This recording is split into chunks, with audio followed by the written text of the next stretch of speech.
دیکھیں سینیٹر مشتاق صاحب نے تو واضح الفاظ کے اندر یہ بات لکھی تھی کہ ڈاکٹر عافیہ صدیقی کی رہائی کی جو کنجی ہے وہ اسلام آباد کے اندر پڑی ہوئی ہے. اور اگر آپ کو ابھی جو واشنگٹن کے اندر ایک تقریب میں، واشنگٹن یا غالباً امریکہ کے کسی اور شہر کے اندر ایک تقریب کی ویڈیو سامنے ہے جس میں فوزیہ صدیقی صاحبہ بات کر رہی ہیں اسٹیج پہ، تو وہ بھی یہ بات کر رہی ہیں کہ ہماری جو امریکی قونصلیٹ وغیرہ سے بات ہوئی ہے وہ تو عافیہ کو دینے کے لیے راضی ہیں، لیکن ہماری طرف سے ہی پہل نہیں کی جا رہی، آگے بڑھ کے کچھ نہیں کہا جا رہا.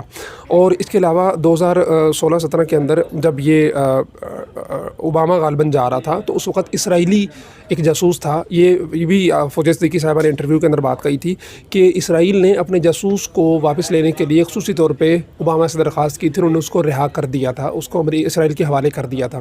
اگر اس وقت ہماری طرف سے کوئی بھی اپیل کرتا امریکی حکومت کو جو جا رہی تھی، چونکہ جو کوئی بھی صدر جاتا ہے جاتے جاتے، وہ پاکستان کے اندر بھی ایسا ہوتا ہے کہ وہ بہت سارے لوگوں کو ریلیف دے کے جاتا ہے جاتے ہوئے، جیسے سزائے موت کے قیدی ہوتے ہیں یا پھانسی والے ہوتے ہیں ان کو سزائے موت میں تبدیل کر دیتا ہے اسی طرح.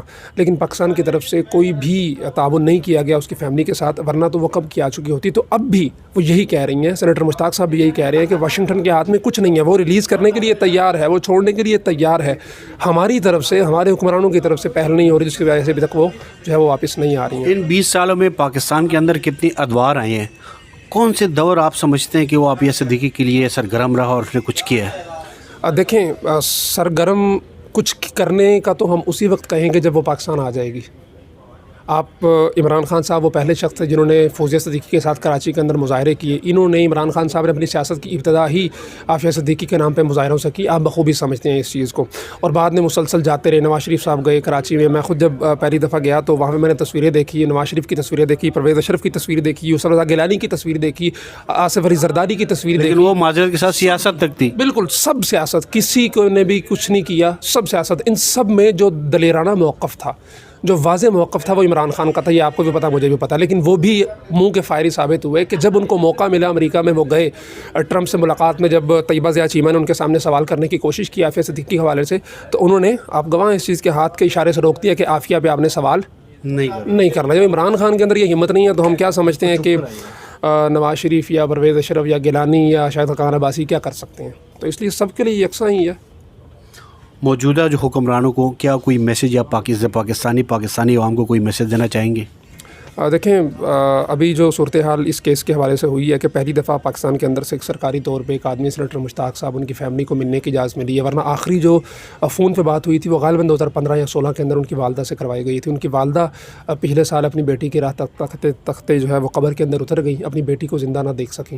اب اتنے سال بعد ایک امید جاگی ہے کہ پاکستان سے وفد گیا، ان کی ملاقات کروائی گئی، انہوں نے اس کو دیکھا ہے کہ وہ بیمار صحیح، اس کے دانت ٹوٹے ہوئے صحیح، زخم ضرور صحیح، سماعت متاثر ضرور صحیح، لیکن وہ زندہ ہے، جیسے بھی تیسے زندہ ہے اور دماغی طور پہ ٹھیک ہے. وہ کہتی ہے بار بار کہ مجھے اس جہنم کے گڑھے سے نکالو، میں باہر آنا چاہتی ہوں. اپنے بچوں کا بار بار پوچھتی ہے، اپنی والدہ کا پوچھتی ہے. اسے یہ نہیں پتا کہ میری والدہ فوت ہو گئی ہے، نا اسے بتایا گیا یہ. تو اب ہماری ذمہ داری بنتی ہے بطور عوام. دیکھیں ہمارے ہاتھ میں تو کچھ نہیں ہے، ہمارے ہاتھ میں یہی تھا جو ہم نے آج کیا ہے. آپ وہاں تشریف لائے، آپ کے ہاتھ میں، آپ میڈیا سے تعلق رکھتے ہیں، آپ نے ہماری آواز کو اوپر تک پہنچایا. عام لوگ تھے، وہ آواز بلند کر سکتے ہیں، انہوں نے کی ہے. اب بال جو ہے وہ سیدھا سادہ اسلام آباد اقتدار کے ایوانوں میں بیٹھے لوگوں کے کورٹ کے اندر ہے کہ وہ اس معاملے میں کیا کرتے ہیں. انہیں آگے بڑھ کے تاریخ کے اندر اپنا نام رقم کروا لینا چاہیے کہ 20 سال میں اتنے وزیر اعظم آئے، اتنے صدور آئے، کوئی کچھ نہ کر سکا. شہباز شریف صاحب آئندہ 200 300 400 سال تک تاریخ. اب محمد بن قاسم کیا ہے، ایک ہی واقعہ ہے نا اس کا، وہ آیا تھا جو، لیکن اس واقعے نے اس کو کب سے تا قیامت اس کو زندہ رکھے گا وہ واقعہ. تو اسی طرح شہباز شریف صاحب کے لیے اور تو ان کے کارنامے آپ کے سامنے ہیں. عوام کو کہاں تک انہوں نے کیا ریلیف دیا، کتنی مہنگائی، کیا کچھ دیا انہوں نے. ایک چیز ایسی ہے کہ وہ قیامت تک اپنے آپ کو امر کر سکتے ہیں، وہ یہ ہے کہ اگر یہ کام کر کے دکھائیں کر دیں. تو سوشل میڈیا پہ سوشل میڈیا پہ جو چیزیں چل رہی ہے مختلف، میں کسی سیاسی جماعت کا نام نہیں لے رہا، لیکن جو مختلف لوگ ہیں، جو ینگ جنریشن ہے، وہ جس طرح سے من گھڑت اور چیزیں پروپیگنڈاز کے طور پہ جو چیزیں استعمال کر رہی ہیں، اس کو کوئی میسج دو ٹوک میں؟ دیکھیں بات یہ ہوتی ہے کہ آپ سوشل میڈیا کا دور ہے، ایک کلک کر کے آپ کسی بھی چیز کو پھیلانے کے اندر اپنا کردار شامل کر دیتے ہیں. اور ہوتا یہ ہے کہ آپ کو بھی پتہ ہے، مجھے بھی پتہ ہے کہ ہماری عوام جذباتی ہے.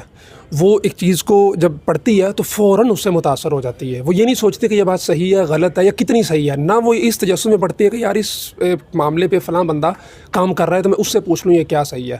وہ فوراً دیکھا, متاثر ہوا اور شیئر پہ کلک کیا, اور اس طرح شیئر ہوتے ہوتے وہ چیز لاکھوں لوگوں تک پہنچ جاتی ہے اور لاکھوں لوگوں کے دماغ خراب کر دیتی ہے. اور یہ جو دور ہے آپ بخوبی جانتے ہیں کہ یہ الغزو الفکری کا دور ہے, کہ دماغی جنگوں کا دور ہے.